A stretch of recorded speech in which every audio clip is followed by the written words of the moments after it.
When choosing a roller or brush, you want to consider a few things. The first would be, when you're choosing rollers, the material that you will be rolling. When you are using latex paints or oil-based paints or even epoxies or urethanes, they will react with the roller in a particular way. If you are using an industrial product, the chances of it ruining your roller while you are applying the product can be detrimental to your product. So there are two types of rollers. There are knit rollers or there are woven rollers. Knit rollers are placed onto the roller core when they are manufactured. Woven rollers are woven into the core, and so the fibers of the roller stay put. Knit rollers have a tendency to come out or lose their fluff as you're rolling.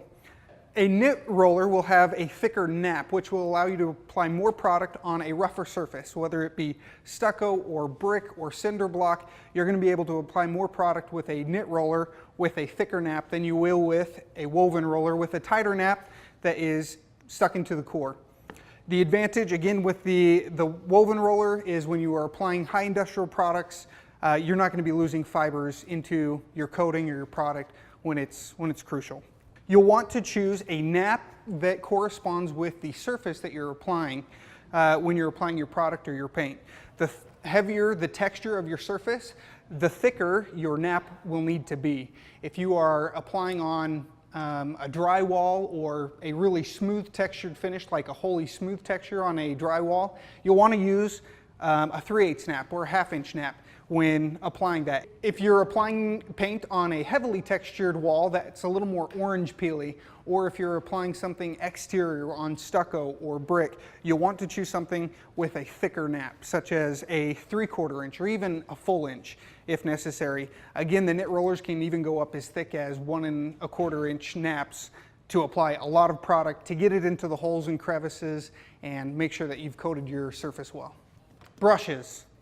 There are two different types of brushes. There are synthetic brushes, or there are what are called natural bristle brushes. You will want to choose a brush that corresponds with the type of product you're using. If you are using a water-based product, you want to go with a synthetic bristle. The synthetic bristle feels like it's kind of a plasticky bristle. That allows the paint to be held into the brush, but then release onto the surface when it's appropriate. Your natural bristle brush actually has a natural hair. You will want to use a natural bristle brush when you're applying a water or an oil-based product, or an oil-based varnish, or a polyurethane, or an epoxy. These bristles apply the product really, really well. You will not want to use a natural bristle brush when you are applying a water-based product. The natural bristle, just like your own hair or just like an animal hair, it will absorb water. And so if you are applying a water-based product with a natural bristle, it will quickly swell up with water and quickly become unusable.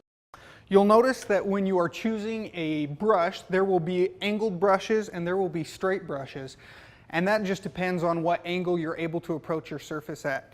The angled brush makes it really nice when you are painting corners or trim and you're not able to get your hand directly flat or parallel or perpendicular with the surface. The angled brush will allow you to apply your product at the right angle depending on where you're able to approach your surface from. The straight brush works great for those flat projects, whether you are applying product on a tabletop or a bench or something like that where you're able to get directly over your product. Your straight brushes will work great for that, but ultimately personal preference when it comes to choosing the angled versus the straight brush.